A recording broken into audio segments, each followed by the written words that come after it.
Wack stood on the rooftop of Dean Busan Hospital, lost in thought.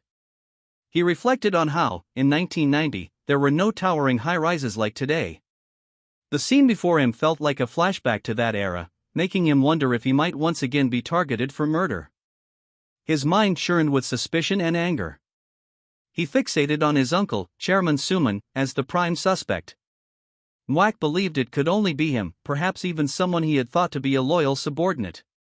He questioned whether the real culprit might be Kyan Swan or Kyan An. Who, he wondered, could be behind his betrayal? Despite his turmoil, Wack saw an opportunity to take revenge. He resolved to dismantle the Kyan family and seize control of Tayson capital. As he mulled over his plan, a voice called out from behind him, addressing him directly. Turning around, he saw a young man approach who inquired about his name. Wack, taken aback, questioned the man's intentions. The man seemed to be a figure of authority, accompanied by a stern assistant. The assistant questioned the young man's demeanor, and a thug standing nearby laughed, suggesting, "The sir you are losing." Wack didn't answer him and looked at him with strange eyes. The stranger then reproached Wack for his lack of manners, emphasizing the importance of respect towards those of higher status. Wack, still puzzled, pressed for the man's name. The man, resting his head on a nearby bench with a condescending smile, revealed his identity as Park Dong-soo. Wack was taken aback, realizing the gravity of the situation. He recalled hearing about Park Dong-soo, the second in command of the Saesam gang, dominating the young district of Bune. Park Dong-soo was a legendary figure who had joined the organization within 5 years and was recognized as the next gang leader. However, around 1990, during the crime wars, he had been framed for his boss's crimes. Despite the police's ongoing investigations, he was brutally murdered in a motel at just 29 years old. As Wack encountered Park Dong-soo, who was holding a cigarette, he was confronted by the legendary figure. Park Dong-soo's mocking tone suggested that Wack did not truly know him. Wack, puzzled and sarcastic, questioned whether Park Dong-soo ran a comic book store. Park Dong-soo's assistant laughed, causing Park Dong-soo to become increasingly angry. He insisted that Wack reveal his name, which led to Wack identifying himself as Wack. Park Dong-soo's attempt to pronounce Wack's name incorrectly, alternating between various mispronunciations, only fueled Wack's frustration.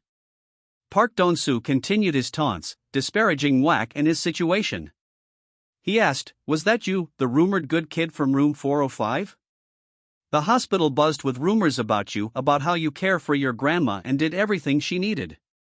Wack stood firmly, asserting, "Yes, they were my entire family because this was a natural thing." Park Dong-soo nodded in agreement and replied, "Yes, you're right. It was natural." "Did you attend school? Your uniform suggests that you went to Donggan Functional High School." Wack, still standing, responded confidently, "Yes." "Were you a thug?" Park Dong-soo asked. Wack replied that no, he was not a thug. He suspected that Park Dong-soo might have been stabbed and hospitalized. Park Dong-soo dismissed this and replied, "It's quite normal for men to get stabbed once or twice. A kid like you wouldn't know this, but grown-ups deal with stuff like this." He asked Wack if he wasn't afraid of him, pointing out that Wack appeared very correct and composed in front of him. Wack replied, "Should I be afraid of you?" Park Dong-soo placed his hand on his head and said, "You are now pissing me off." Wack approached him and asked if he could leave now that he had finished speaking. Park Dong-soo replied, "Yes, go ahead." As Wack was about to leave, Park Dong-soo taunted him by twisting his name and added, "Take care of your grandmother." "See you later." Wack felt a surge of anger at these words but continued on his way to his destination. Back in his grandmother's room, Wack saw someone standing by her bedside. His grandmother, lying on the bed, said, "Someone is here to meet you." The director glanced at him and called his name, Wack. Wack thought to himself, "So this is the director, Kim." Wack suggested to him, "Let's talk outside." They moved to a nearby coffee shop to begin their discussion. As the director presented his business card and identified himself as working for Chairman Kyan, Wack, after seeing the card, thought to himself that the director was his grandfather's right-hand man and an important figure in the organization. He was someone Wack could trust until his death. This was the same person from his past life who had informed him about his mother's father. The director told him, "You should come with me to Seoul." Whack responded, "Why didn't the chairman come himself?" The director was surprised by what he heard from Whack and said, "What?" He suddenly thought, what's the deal with his composure? Those eyes and that attitude are not something someone that age should have. It looks very natural, not fake. After that, the director said to him, "The chairman is a busy person. He doesn't have time to meet with you." Whack responded, "I'm not asking him to meet me. I'm only talking about his daughter and my mother, Kim." Whack thought to himself, "Of course, I know he won't come. He probably won't have the nerve to come here just because I told him to." He then said, "He didn't even visit my mother after her death. If the chairman wants to meet me, he should first go there." The director looked at him. Whack continued thinking, "In my past life, I had no choice but to stay silent and do as they said because I had nothing back then, just an orphan with no future." But then, the memory of his grandmother's funeral resurfaced in his mind, and he recalled this director standing before him, saying, "We'll cover the expenses for your grandmother's funeral. After it's over, return to Seoul so you can be the chairman's successor. You don't need to worry about your survival if you do as he says." At that time, he had no choice. Without his grandfather's help, even if it meant dropping out of school, he would have been lost. But this time, it was different because now he knew him. Whack then stood up from the table and said, "If he wants to meet me, he'll have to come to me himself." He bowed slightly to the director and added, "I'm leaving now. Safe travels to you, director." As Whack walked away, the director watched him and thought, "What an overwhelming presence he has. It made me feel nervous." Later, as Whack was walking down the street, the director looked out of a hotel window and pondered, "The report I received described him as a troublemaker who picks fights everywhere. Did they misjudge him? He was the only son of Chairman Kyan's daughter and was not an ordinary boy." Inside the hospital, Whack told his grandmother everything. She responded, "What are you saying? The chairman wants to take you to Seoul?" Whack said, "Yes. I told him that he should visit my mom first before coming to see me. Her daughter died 17 years ago, but he hasn't visited her grave until now. It's very surprising." His grandmother then asked, "Son, do you know what kind of person your mother's father is?" Whack replied, "Yes, I know. He runs a business in Seoul. I called him on the number you had hidden from me. It's the same number you used to contact them, right?" His grandmother was surprised and said, "You have to be good to him." Whack responded, "I don't want to see him. He has ignored us for 17 years. The grandmother said, "Still, you can't do that, Whack." Whack stood up, hugged his grandmother, and said, "No matter what, don't worry about it. Just focus on your health. As long as I have you, I don't need anyone." Whack hugged his grandmother, thinking, "Grandmother is the one who loves me unconditionally. In the past, I sent her away without any warning, but this time, it will be different. I'll make her happy." Meanwhile, in a mansion in Seoul, Chairman Kyan Taeson sat in his chair and asked, "He said if I want to meet him, I will have to go to him myself?" The director replied, "Yes, Chairman. He said he will only meet you once you visit his mother's grave." Kyan Taeson responded, "Is he being absurd or just out of his mind? Well, he has succeeded in getting my interest. I will go to Busan. I will see what kind of person he is.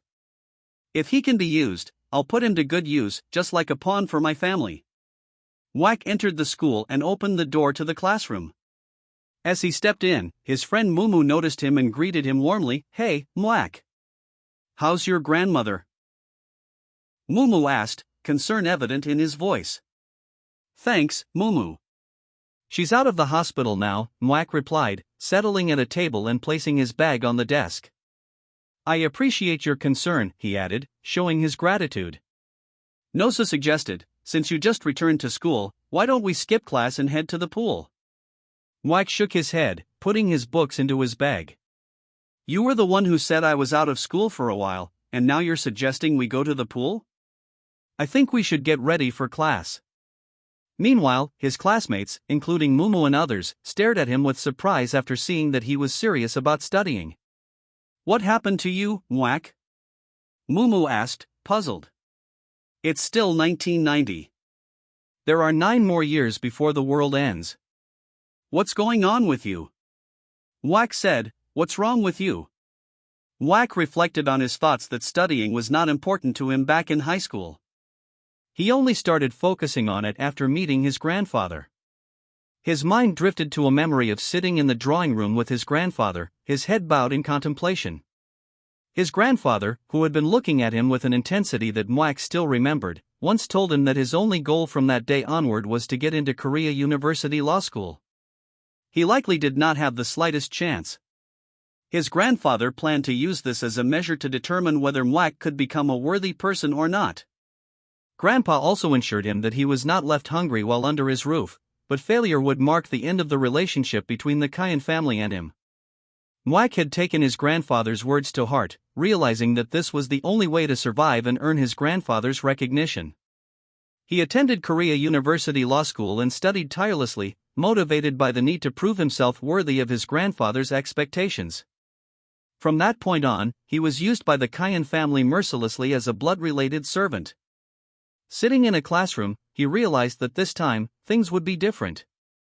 He was determined to study with a new goal in mind, one that would define his future. In the school, all the boys were talking and rowing around the corridor when the teacher suddenly appeared, waving a stick and shouting, "Get to your classes! The lesson is about to start. Why aren't you in your classrooms yet?" The teacher entered the classroom, and one of the students stood up to greet him, urging the others to do the same, saying, "The teacher is here. Bow to him." All the students stood and gave a slight bow to greet the teacher. The teacher then loudly called out for Mwak, causing him to snap out of his thoughts. He wondered what the problem was and approached the teacher. The teacher, waving the stick, placed it on Mwak's head and sternly asked, "How many days has it been since you last came to school? Do you think the school is just a playground where you can come and go as you please?" Mwak, trying to explain, said, "I'm sorry, sir. I was taking care of my grandmother."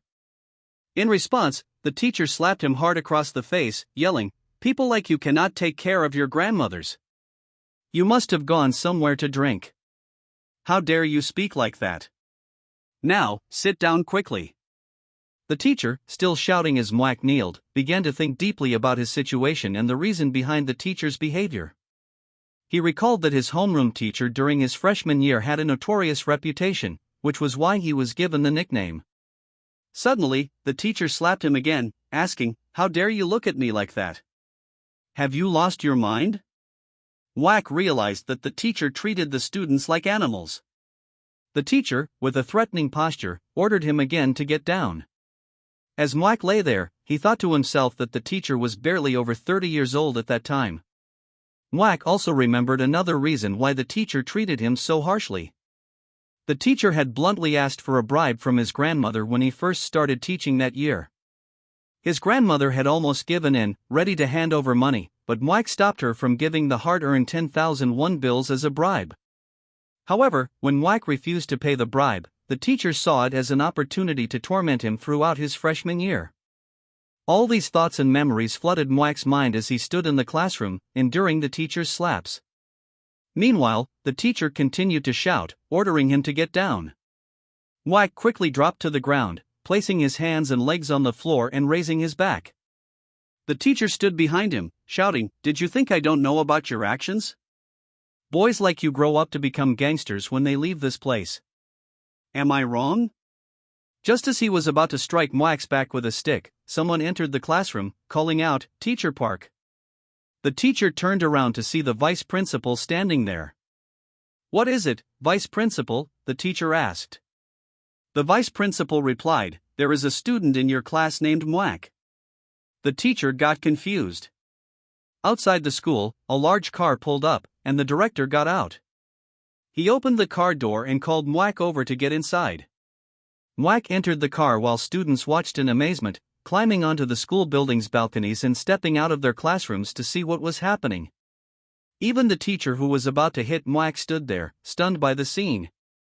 The students nearby whispered to each other, "Isn't that an imported car?" As Mike got into the car, he saw Kyan Tayson sitting inside, holding a newspaper. Mike glanced at him, and Kyan, with a stern expression, asked, "Are you Mike's son?" Mike looked at his grandfather and thought, "The last I saw him was a day before he passed away, 20 years ago." Mike responded, "Yes, my father is Kim Taso, and my mother is Kyan Wak." His grandfather let out a small laugh and said, "You asked me to come and see you, so here I am." Mike asked, "Did you stop by my mother's grave to see her?" Kyan Tayson replied, "Yes, I did." Mike looked down and said, "I heard you never once visited her grave since she passed. I thought it would be better if you went to see her first before coming to meet me. And my grandmother, who raised me, isn't well either. I can't leave her behind. I can't apologize for this because this is clear." Kyan Tayson paused, looking at Mwak, thinking to himself, "Look at this kid. This young boy doesn't seem intimidated by me." He then asked Mwak, "Have you heard about me?" Mwak looked at him seriously and thought, "I know him well. He's a legend in the Korean private lending industry. He came to South Korea during the war and started as a laborer, eventually rising to power within the economic circles of Seoul in the 1970s. There is not a single person, whether it was a chaebol or a politician back then, who had not borrowed money from him. Even in the 1990s, he controlled the underground money flow, influencing the country's financial transactions. This is Kyan Tayson." Then Mwak snapped out of his thoughts and said to his grandfather, "Yes, I know a little about you. You run a business. I've heard about it." Kyan Tayson responded, "I run a small private lending business in Seoul." "Do you know what a private lender does?" Mwak looked at him with a sarcastic expression and thought, "This isn't exactly a small business, grandfather." Kyan, his grandfather, then asked, "You wanted to meet me. What is it that you want from me?" Mwak placed his hand on his head, hiding his mouth with a thoughtful and sarcastic smile, hiding from him. He thought to himself, "The only thing I want, grandfather, is the money that can bring the Kyan family down." That's a wrap for this episode. If you want to see the next one, let me know by leaving a comment and hitting the like button. Your feedback helps make it happen.